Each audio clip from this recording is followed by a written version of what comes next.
The land breathes before anything moves.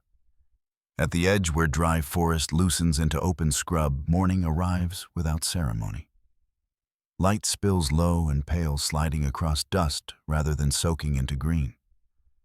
Leaves do not shimmer here. They hang still, holding their color as if conserving it. The air carries a thin chill left behind by night, but it already feels borrowed, something that will soon be reclaimed by heat.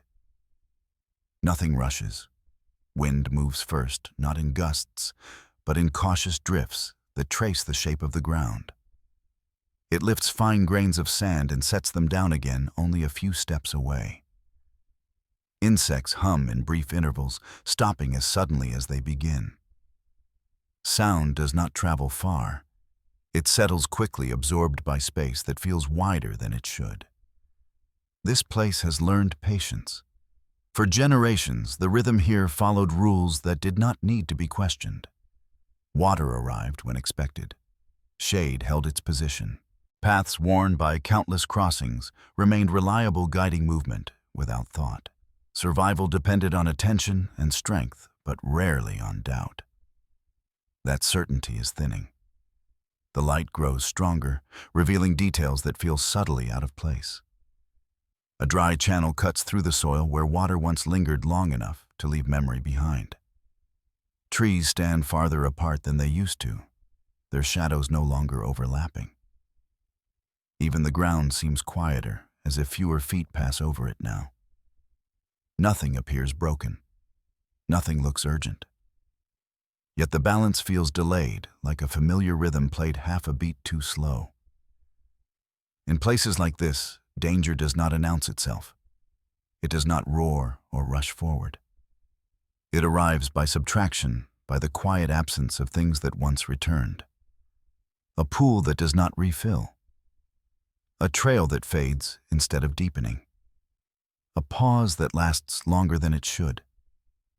The land has not turned hostile. It has simply stopped accommodating expectation. The sun continues its rise, drawing moisture from the ground with practiced efficiency. The air warms, but unevenly. Some pockets hold on to coolness longer than others, creating invisible borders that shape movement without being seen. These gradients matter. They always have. But now they shift more quickly, changing between one passage and the next. Memory struggles to keep up. What once guided movement instinctively now requires confirmation. A turn that used to lead toward relief may end in exposure. A route that felt safe at dusk may offer nothing by dawn. The landscape has not erased its patterns, but it has rearranged them just enough to make confidence dangerous. Still, the rules have not vanished entirely. Strength remains strength. Speed still matters. Instinct continues to push bodies toward what has worked before. These forces do not disappear simply because the environment becomes unreliable. They persist, pressing forward, insisting on repetition. That insistence is the problem. When conditions change slowly, instinct adapts without friction. But when change accelerates beyond habit, instinct lags behind, pulling action toward outcomes that no longer exist. The body commits before the world confirms the decision. Here, survival is beginning to depend on something less visible than power. It depends on timing that no longer aligns, on memory that must now be questioned, on restraint where confidence once paid off. The land offers no guidance on how to make that shift. There are no markers to indicate when patience becomes delay or when caution crosses into loss. Each day begins with the same light, the same wind, the same quiet promise that things are as they were. Only later does the truth surface, usually when correction costs more than commitment. This is not a story of collapse. It is a story of drift.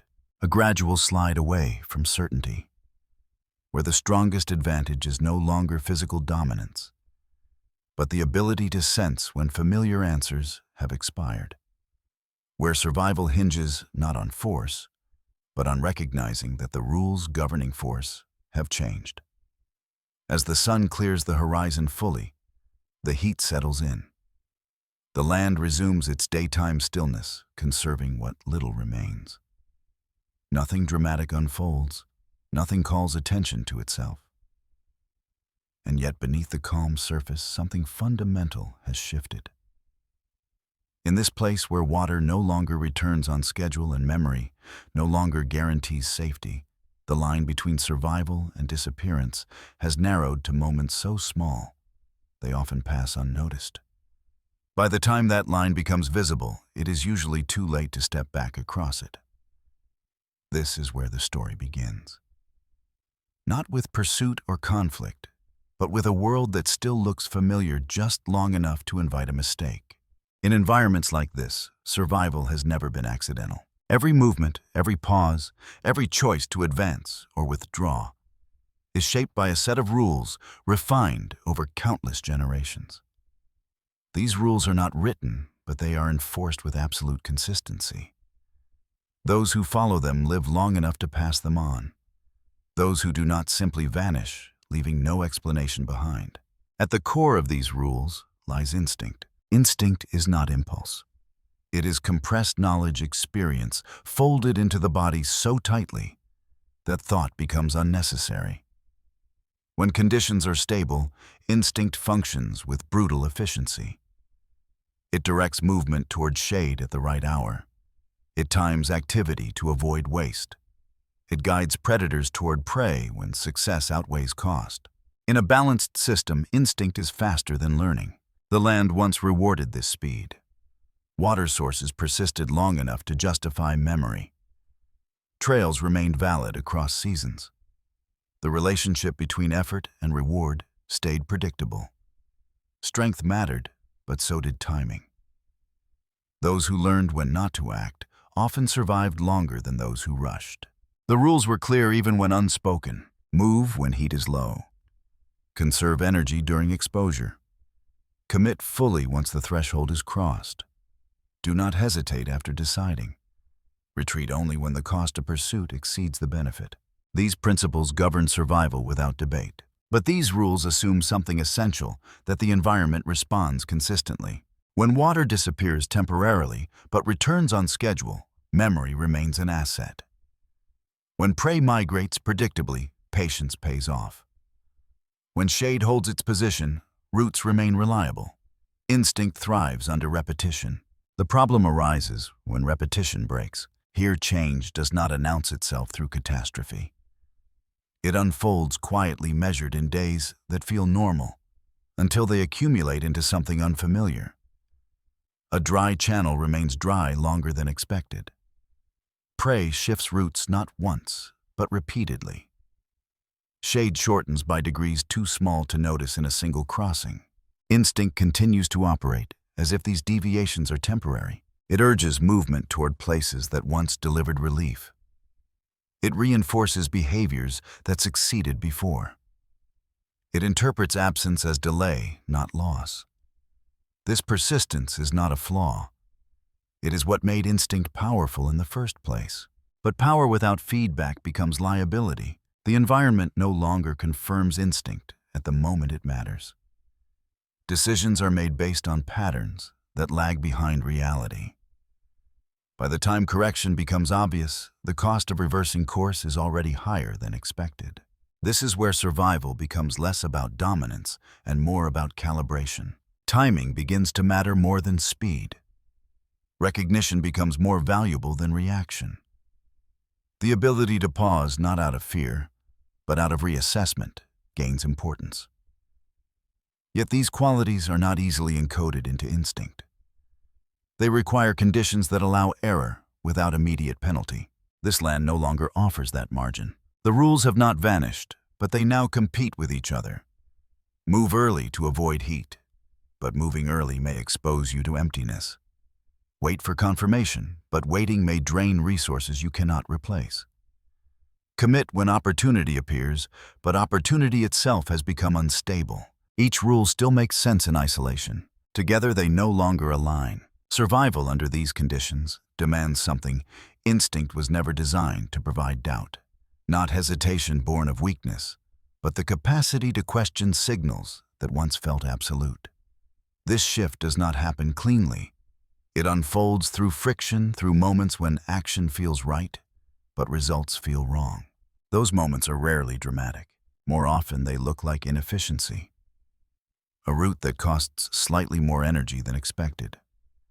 A pause that yields nothing. A pursuit that ends too early or too late. Individually, these outcomes mean little. Collectively, they reshape survival trajectories.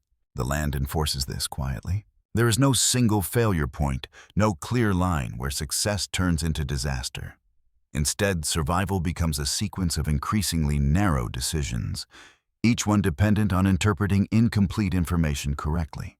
The strongest advantage now lies not in force, but in sensitivity. Sensitivity to subtle changes in ground texture, to differences in air movement, to absences that once would have been ignored. This sensitivity requires energy, attention, and time resources already under pressure. And here the cost of attention is rising. To observe more carefully means to move less. To move less means to rely more on stored reserves. To rely on reserves assumes replenishment that may no longer come. The system feeds back on itself, tightening margins with every cautious choice. Instinct does not understand this loop. It continues to press for action, reinforcing habits that once ensured survival. Learning pushes back, shaped by recent experience, urging restraint. The conflict between these forces plays out not in dramatic confrontation, but in delay, small pauses that stretch longer than intended. This is the threshold the land is approaching, a point where the old rules still operate but no longer dominate, where survival depends on recognizing that what feels correct may no longer be sufficient, where strength and speed remain valuable, but only when deployed under conditions that must now be verified rather than assumed. The environment does not explain this shift. It offers no warning, no transition period. It simply begins to reward different outcomes, quietly, consistently, until those who fail to adjust disappear. The land is not cruel. It is precise. And precision, when paired with change, leaves little room for error. These are the rules, now in effect, unspoken, unacknowledged, but already shaping every decision that follows. What remains is not whether these rules exist, but whether they will be recognized in time. Because once the cost of misreading them becomes visible, it is usually paid in full. The first signs do not feel like failure. They arrive disguised as routine wrapped in familiarity, strong enough to override suspicion. The land looks the same at a glance. The air carries the same early warmth. The paths through scrub and thinning trees still guide movement the way they always have. Nothing demands urgency. Nothing suggests danger. This is why the moment passes almost unnoticed. Movement begins as it has countless times before. Timing aligns with habit rather than calculation.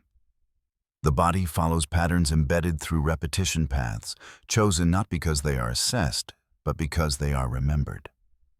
The confidence behind that choice feels earned. It has worked before. It has always worked.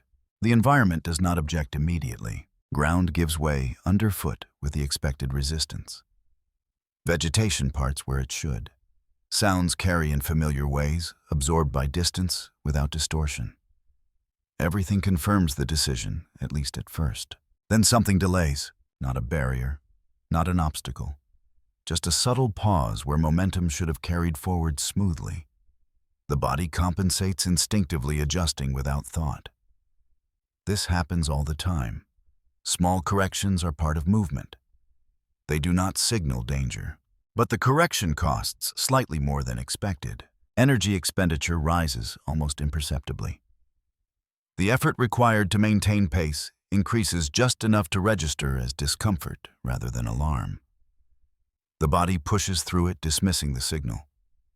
Discomfort is not threat. It is information, and this information seems insignificant. The route continues. What should appear next does not. A familiar feature shade, a narrowing corridor, a break in terrain, fails to materialize at the expected point. The body slows not consciously, but because the anticipation it relies on is unmet. Memory insists the feature is close.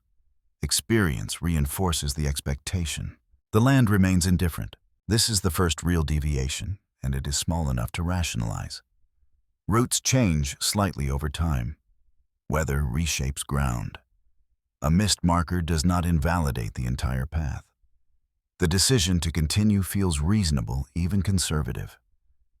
Turning back would waste energy already spent. So movement continues forward. The delay compounds. Shade arrives later than expected.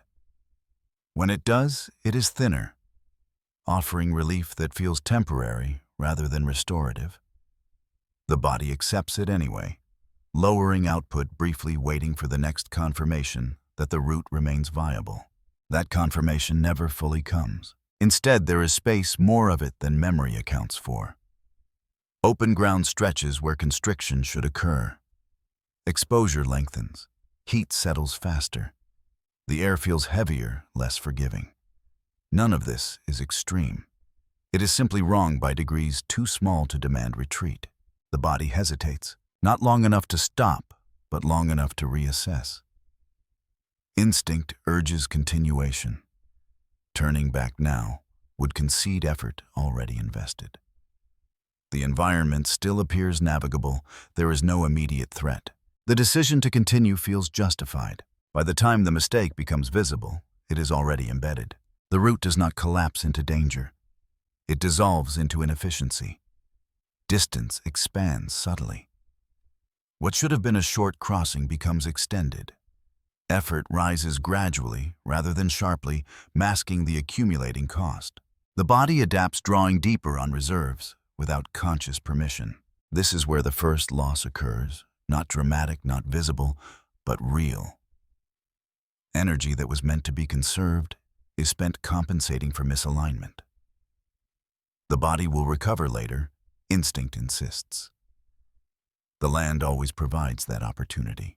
Except now recovery does not arrive on schedule. The endpoint of the route offers less than expected. Relief is partial. Resources are thinner. The return path remains open, but the cost of reversing direction feels higher than continuing forward into uncertainty. The decision point has shifted. This is the consequence of the first misalignment. It does not trap. It repositions. The environment has nudged the body into a narrower corridor of options without announcing the change. Nothing catastrophic has happened. There is no injury, no confrontation, no visible failure. But the balance between effort and reward has tilted, and the body has already compensated once. That compensation will not be refunded. The land records this quietly. Paths are not marked. Errors are not highlighted. The environment simply notes the exchange and moves on. It will not correct the imbalance later. It will not offer apology. The body rests, briefly absorbing the outcome without fully understanding it. The discomfort fades. Function returns close enough to normal to mask the loss. Memory adjusts, slightly updating expectations without questioning the underlying pattern. This is how drift begins, not with a single wrong choice, but with a correct choice applied under conditions that have changed just enough to make correctness incomplete. The decision still makes sense. That is what makes it dangerous. The environment has not rejected instinct. It has delayed its feedback. By the time the body moves again, confidence has returned. The first deviation has been absorbed, explained away, folded into routine. Nothing feels urgent, nothing feels broken, and yet something essential has shifted. The margin that once protected small errors has narrowed. The cost of correction has increased. The land has accepted the exchange and moved forward, leaving the body slightly behind. This is the first misstep, not because it is severe, but because it goes unrecognized. From here on, every decision will be made from a position subtly altered by that moment. The environment will continue to appear familiar, offering just enough confirmation to sustain belief. But belief is no longer aligned with reality, and the next deviation will not be as forgiving. The next decision feels informed. It is shaped by experience, not ignorance. The body carries forward the residue of the previous deviation, adjusting behavior, just enough to suggest learning. Movement is slower at the outset. Attention sharpens. The route is chosen with slightly more care, guided by the belief that the earlier inefficiency was situational rather than structural. This belief is not unreasonable. The environment still looks familiar. The same textures repeat: dry soil, scattered cover, uneven light filtering through sparse canopy. The air behaves as expected, warming steadily without abrupt shifts. Nothing signals that a different approach is required. So instinct reasserts itself. This time, movement begins with restraint. Pace is moderated. Exposure is managed more deliberately.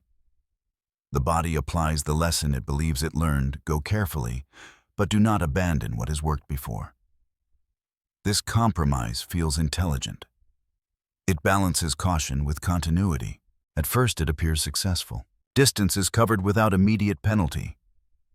The terrain offers intermittent shade, just enough to justify continuation.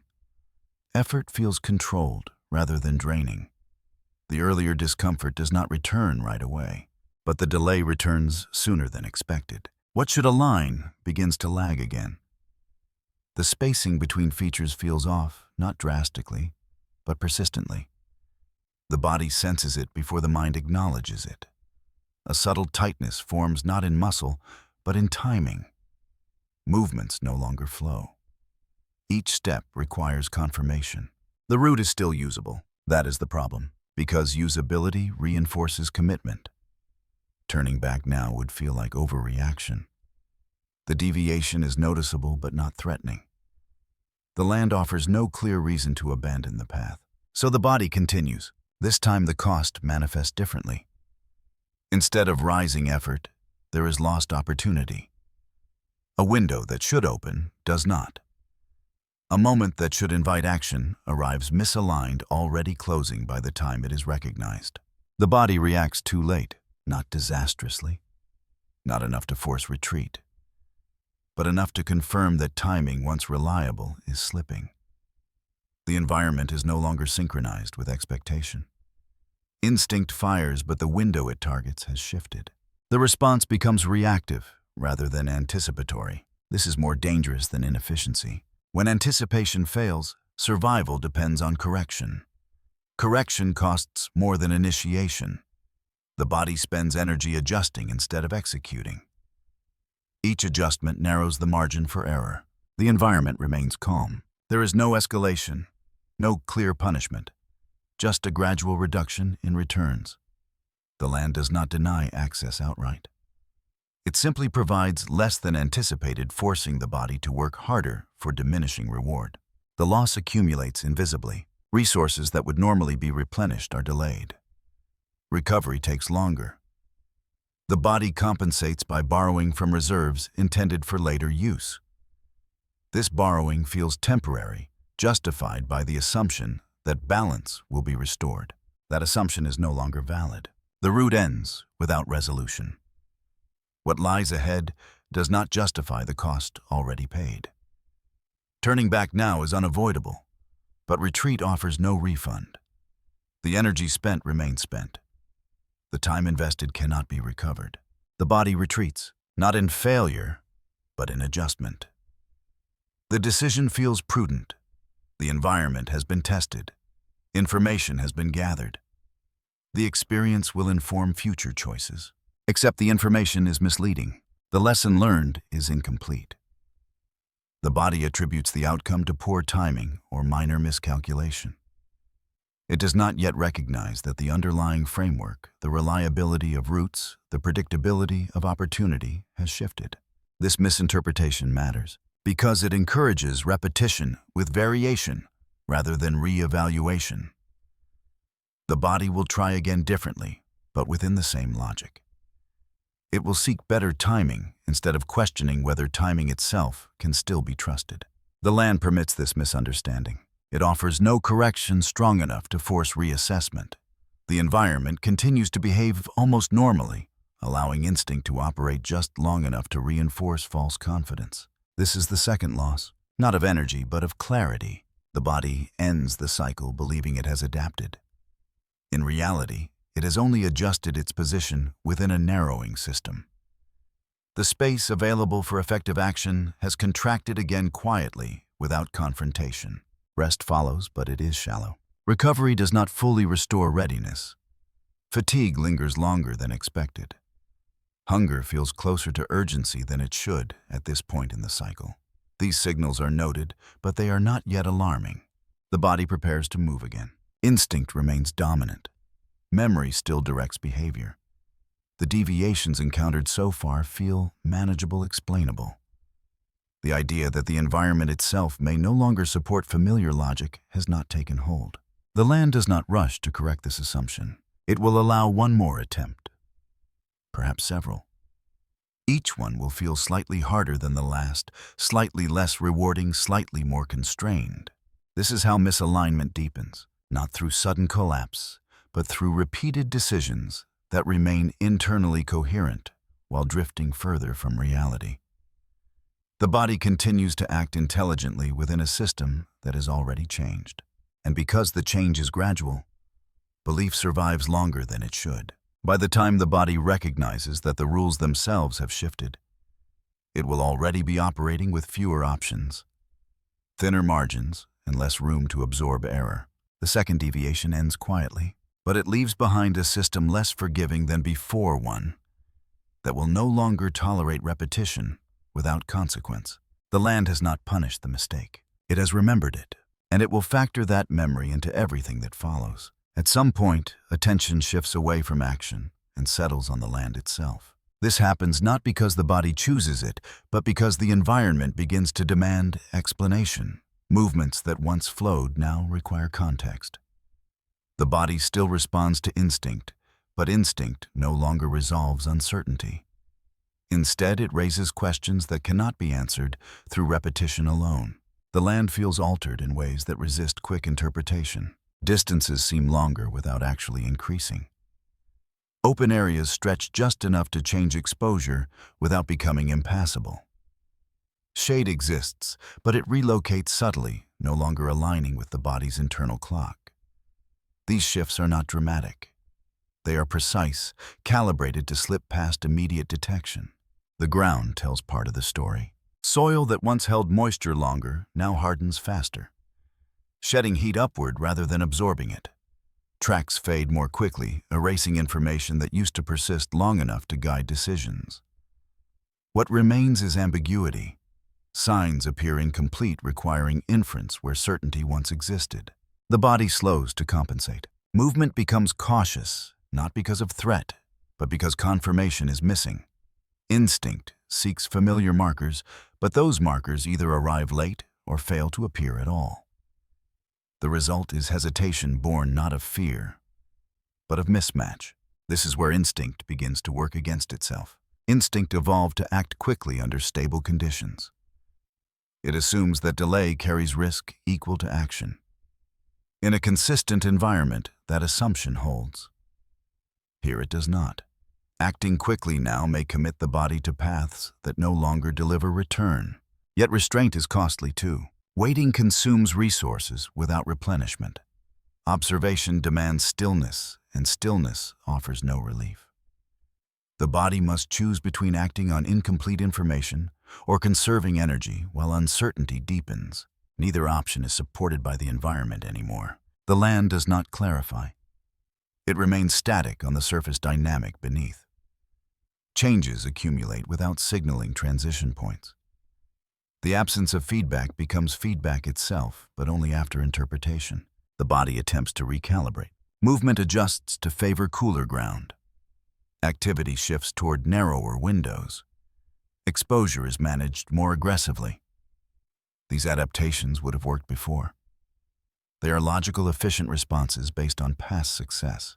They now produce diminishing returns. The environment responds not by resisting these strategies, but by outpacing them.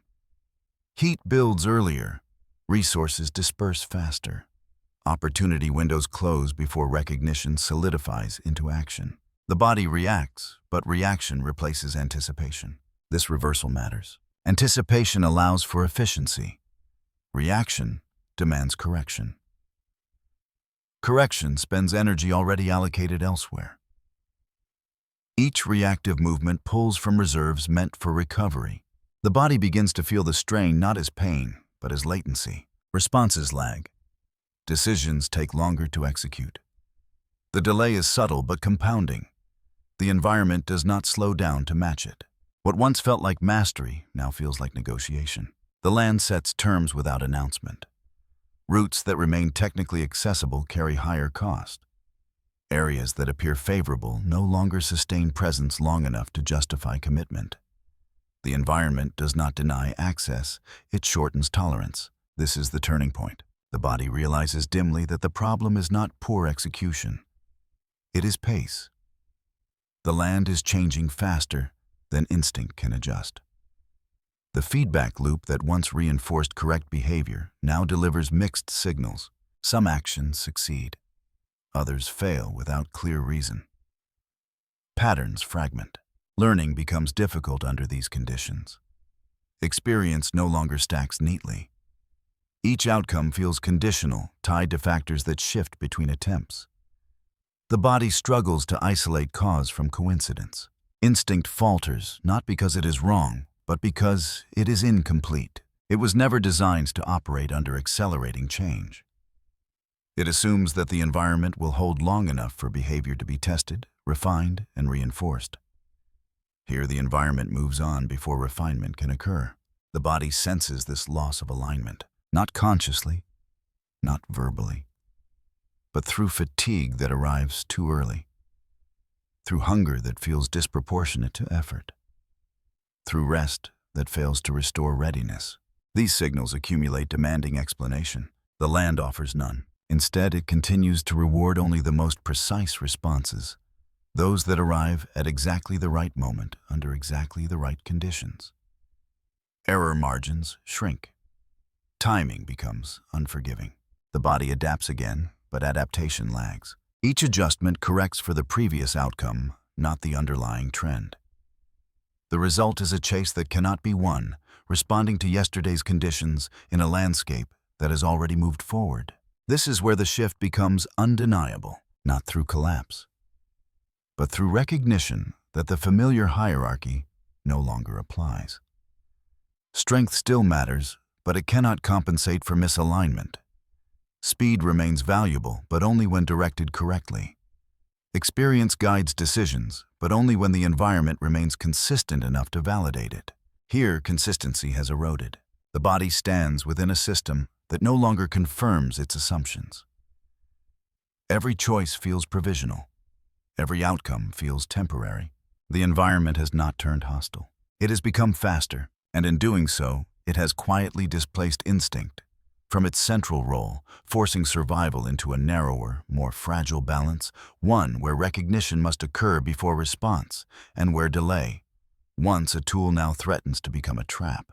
This realization does not end the struggle. It reframes it. From this point forward, survival will depend not on doing what has always worked, but on identifying when always no longer applies. The moment arrives without drama. There is no sudden threat, no sharp escalation that forces action. Instead, the body recognizes something more subtle and far more restrictive. The space for adjustment has disappeared. The environment has closed its margins quietly, leaving only choices that carry cost regardless of direction. Movement resumes with awareness sharpened by constraint. The routes that once offered alternatives now converge. Paths overlap in ways that remove flexibility. Turning back no longer restores balance. It only re-enters territory already tested and found wanting. Continuing forward promises uncertainty, but retreat guarantees repetition of loss. The body hesitates not from fear, but from calculation. Instinct urges commitment. It always has. When conditions narrowed before commitment resolved the problem. Force carried the body through moments where caution would have failed. That memory presses hard now, demanding action rather than deliberation. But experience pushes back. Recent outcomes linger, contradicting instinct's confidence. Commitment has not delivered the expected return. Effort has risen without proportional reward. The environment has absorbed decisive action without yielding relief. The conflict intensifies. Instinct frames hesitation as danger. Delay feels like surrender. The body tightens, preparing to act, but the action does not arrive. Muscles hold tension without release. energy is spent without movement. This is the cost of indecision. The land responds by doing nothing at all. It does not punish the pause. It does not reward it.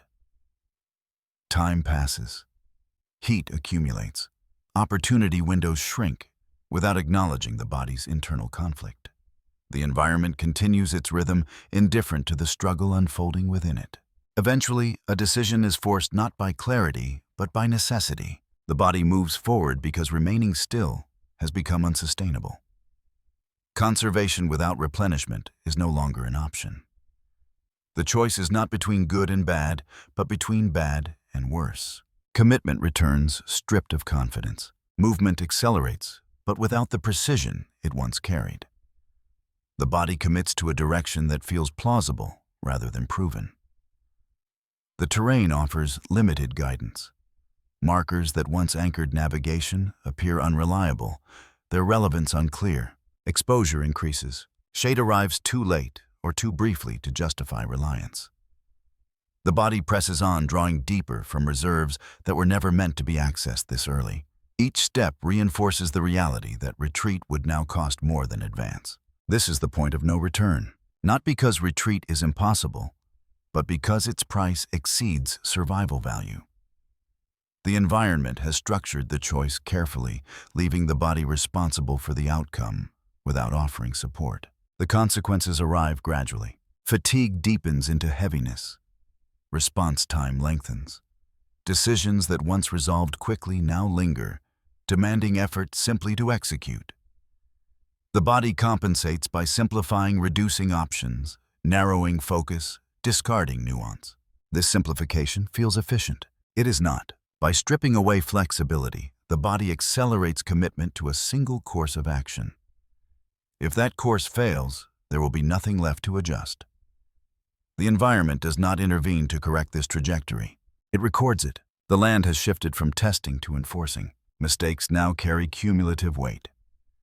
Recovery periods shrink. The gap between effort and reward widens further. The body senses this imbalance, but lacks the resources to correct it fully. This is where survival changes character. It stops being adaptive and becomes extractive. The body extracts function from systems already under strain. It trades future capacity for present continuity. Each successful movement forward costs something that will not be replaced. The environment offers no reassurance. It does not collapse into chaos. It remains consistent in its indifference. That consistency is what makes the situation irreversible. There is no fluctuation to exploit, no reversal to anticipate, only continuation. The body moves on, carrying the weight of its choice. It has not failed, but it has narrowed itself into a corridor with no branches. The path ahead may still support movement, but only at increasing cost. Instinct quiets, not because it has resolved the conflict, but because there is no longer room to argue. Experience dominates now, but experience itself is constrained by exhaustion and incomplete information. The land tightens its grip without touching. This is not a moment of collapse. It is a moment of commitment without safety. From here forward, survival will no longer depend on choosing correctly.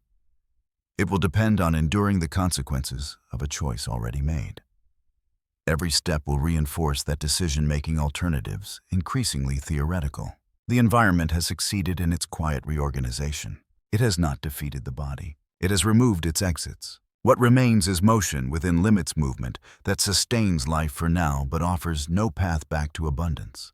The body continues not because it believes in the outcome, but because stopping would end the process entirely.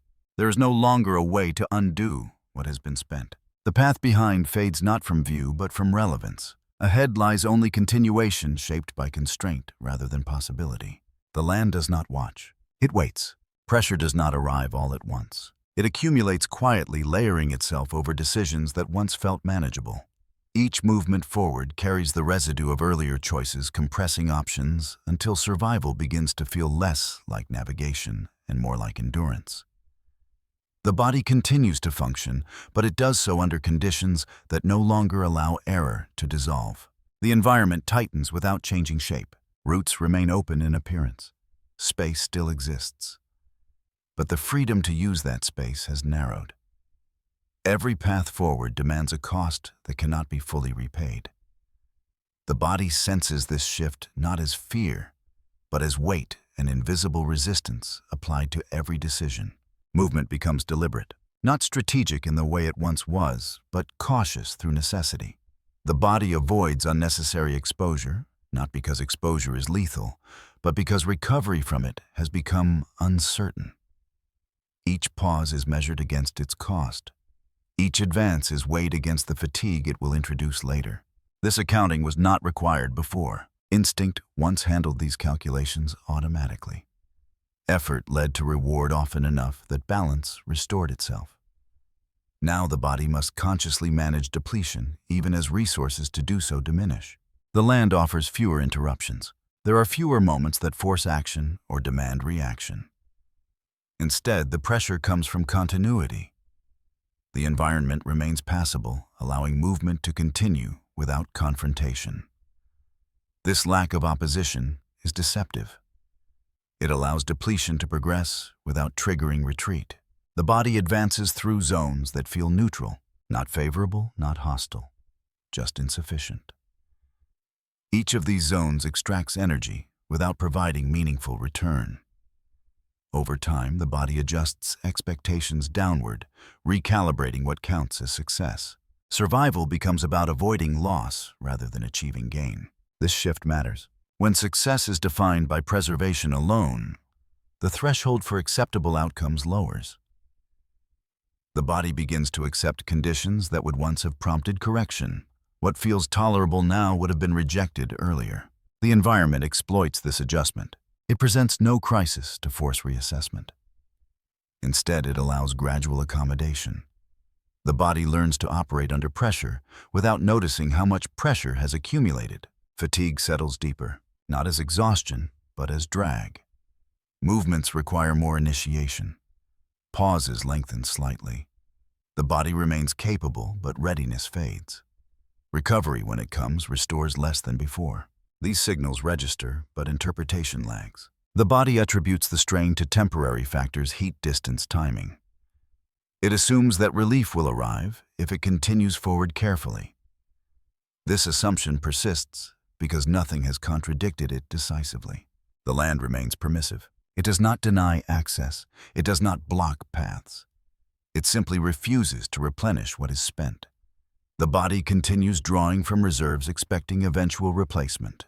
That replacement never comes. Hunger sharpens earlier in the cycle. Thirst becomes noticeable sooner. The body compensates by narrowing focus further, reducing movement to essentials. This narrowing conserves energy in the short term, but it also reduces awareness. Peripheral information fades. The body prioritizes what is immediately necessary, ignoring subtler cues. This trade-off feels efficient. It is not. It sacrifices foresight for endurance, limiting the ability to anticipate change.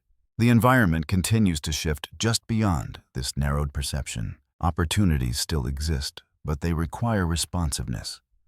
The body can no longer deliver consistently. Timing windows open and close faster. The body arrives close enough to recognize them, but not close enough to capitalize fully. Each near success reinforces commitment without delivering payoff. The pressure intensifies, not through escalation, but through accumulation. The body now operates within a system where effort exceeds return as a rule rather than an exception. The margin for recovery has collapsed into a margin for survival. This is the threshold before climax, not a moment of confrontation, but a state of sustained imbalance. The body has not failed. It has adapted too well to declining conditions, allowing pressure to build without triggering decisive change. The environment does not intervene. It does not correct the trajectory or accelerate collapse. It simply holds steady, confident that continuation under these conditions will lead to resolution without force. The body moves forward, aware now, if only faintly, that something must give. Options are limited. Reversal is costly. Continuation is draining. Stillness offers no relief. The system has closed around the body, guiding it toward a point where choice will no longer be abstract. This pressure is not yet crisis. It is preparation. Every step taken under these conditions sharpens the stakes of what comes next. Every decision made now reduces the flexibility available later. The body senses this narrowing intuitively, even if it cannot articulate it. The land has succeeded in shaping the terms. By the time the next decisive moment arrives, the outcome will already be influenced by everything that has been spent here quietly, incrementally, and without opposition. This is not the climax itself. It is the ground that makes the climax unavoidable. The moment finally arrives, not as a sudden rupture, but as a convergence. All the accumulated pressure, all the quiet losses, all the small misalignments that were tolerated begin to align into a single narrowing point. The environment does not change dramatically. It does not raise its voice. Instead, it removes the last layer of ambiguity. The body recognizes this instantly. There is no confusion now, no room for reinterpretation. The situation ahead cannot be explained away as temporary, nor can it be absorbed through adjustment. Whatever happens next will define the remainder of survival, one way or another. The land offers a choice that is not truly a choice. Ahead lies an opportunity rare, clear, and costly. It appears at the edge of capacity, arriving later than ideal and demanding more than the body can comfortably give. It is the kind of moment instinct has always been built for decisive, immediate unforgiving. In another time, this would have been simple. Commit, act, accept the outcome. But the system that once supported that logic has eroded. The body feels the distance between readiness and requirement. Muscles respond, but not with certainty. Energy is present, but it is already allocated. There is no surplus to absorb error. The environment waits, not passively, but precisely. It does not rush the moment, nor does it extend it. The window exists exactly as long as conditions allow, indifferent to whether the body can meet them. Instinct surges. It insists that hesitation now is failure, that the cost of inaction outweighs the risk of commitment. This surge is powerful, familiar, reassuring in its clarity. It promises resolution through movement. Experience counters with restraint. Recent outcomes weigh heavily. Commitment has not restored balance. Bold action has consumed resources without replacement. The body remembers this not as thought, but as fatigue embedded in tissue. The conflict peaks here: action or preservation, risk or slow depletion. Neither path guarantees survival. Both threaten it in different ways. The environment offers no signal to favor one over the other. The body chooses, not because the decision feels correct, but because delay is no longer neutral. The body commits what remains of its capacity, channeling energy into a single, irreversible action. For a brief moment, everything aligns. Movement sharpens, focus narrows. The body executes with precision, born of necessity rather than abundance. This is instinct at its purest, compressed knowledge, overriding doubt. The effort is immense. Every system is engaged. Heat builds rapidly. Breathing deepens, pulling air that offers no relief. Muscles strain beyond their preferred range, drawing on reserves that will not recover quickly. The environment responds without emotion. It allows the action to proceed, neither aiding nor obstructing. Conditions remain exactly as they are, placing the outcome entirely on the body's ability to meet them. The result is partial, not success, not failure. The body achieves just enough to avoid immediate collapse, but not enough to restore stability. The opportunity delivers relief, but only briefly. Whatever was gained is real, but insufficient. The cost, however, is permanent. Energy expended here will not be replaced easily. Recovery, if it comes, will be incomplete. The body feels this immediately, not as pain, but as a hollowing, a recognition that something essential has been traded away. The environment records the exchange. It does not judge the outcome. It simply adjusts the system to reflect the new reality. The margin for error tightens further. The space for correction contracts again. The body withdraws, not in retreat but in continuation. There is no alternative. The action has passed. The window has closed. Whatever the outcome, it must now be carried forward. This is the true climax, not the moment of action itself, but the realization that even decisive commitment no longer restores equilibrium. The body has done everything instinct demands, everything experience allows, and the result is survival without recovery. The environment has proven its point. Strength alone is no longer enough. Speed alone cannot compensate. Even perfect timing under these conditions yields diminishing returns. What remains is endurance stripped of illusion. The body continues moving aware now that the system it operates within will not reset. Each future decision will be made with fewer reserves, tighter constraints, and less tolerance for error. The climax does not end the struggle. It transforms it. From this point forward, survival is no longer about choosing the right moment. It is about managing the consequences of having chosen at all. Every action will echo longer. Every mistake will compound faster. The land does not need to escalate further. It has already won the negotiation. The body lives on, not because it has mastered the environment, but because it has adapted to loss without collapsing. This adaptation is impressive. It is also fragile. The climax leaves no triumphant resolution, no clear turning point towards safety. Instead, it marks the boundary between what survival used to mean and what it means now. Before, survival was dynamic, responsive, flexible, forgiving. Now it is conditional. The body has crossed into a state where continuation is possible, but recovery is not guaranteed. Where each step forward preserves life while quietly reducing the future's options. This is not defeat, but it is not victory either.